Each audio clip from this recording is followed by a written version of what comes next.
Hola a todos. Continuamos recorriendo la partita número 1 de Johann Sebastian Bach, esta vez con el segundo número de la obra, la Allemande. La partita, que puede ser traducida como partida en español, comenzó siendo, mucho antes de la época de Bach, del barroco, una pieza instrumental individual. Tenía un carácter sobre todo improvisatorio, tal vez de ahí la asociación con partida, en el sentido de un juego improvisatorio. Luego, con el desarrollo y con el paso del tiempo, fue significando también un tema con variaciones y finalmente, para la época de Kuhnau y de Bach, fue usado como sinónimo de suite. Pero vayamos de a poco. ¿Quién fue Johann Kuhnau? Fue el maestro de capilla que precedió a Bach en Santo Tomás, en Leipzig. Fue un músico muy influyente y muy destacado en la época, y ya en 1689 había publicado 7 partitas para teclado en el sentido semejante a Bach de una suite instrumental. Bach va a tomar evidentemente esta idea, influido por Kuhnau. Primero va a componer varias partitas para violín solo y finalmente en 1726 va a publicar la primera partita para teclado, que es la que estamos conociendo ahora. ¿Qué es una suite? Bueno, esencialmente una suite es una sucesión de danzas.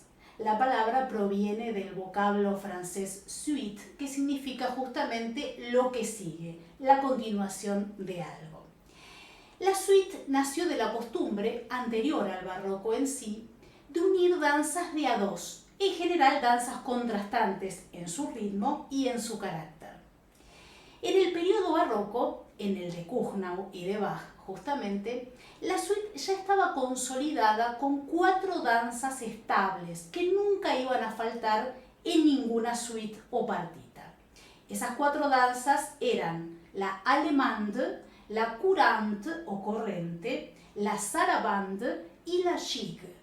Se podían intercalar otras danzas también, o inclusive se podía comenzar con un preludio, como es el caso de la partita número 1, pero esas 4 danzas siempre debían estar presentes. Conozcamos ahora la Allemande de la partita número 1 de Bach.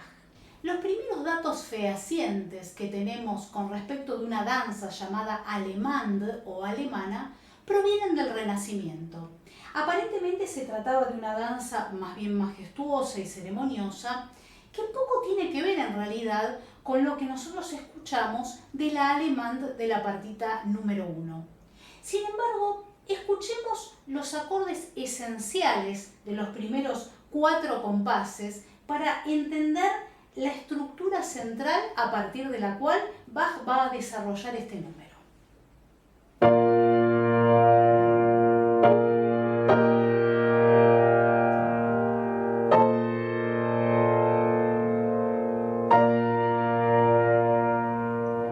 Esta secuencia de acordes es la esencia del material que va a variar Bach con su mano maestra en los primeros 4 compases del Allemande.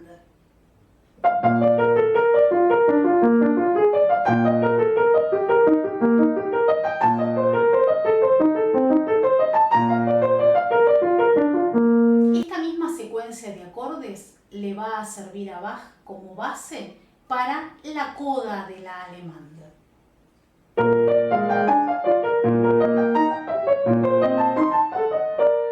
Ahora va a ser mucho más breve, va a durar la mitad el tiempo dedicado a cada acorde, pero es la misma idea, con lo cual va a cerrar el círculo en esta pieza. Podemos apreciar cómo en este número Bach propone un trabajo muy diferente al del preludio, otorgándole a la mano derecha a los agudos una línea de tipo violinística y a los graves una línea de tipo chelística, de manera que toda la Allemande se convierte en una especie de dueto. Apreciemos entonces la Allemande completa.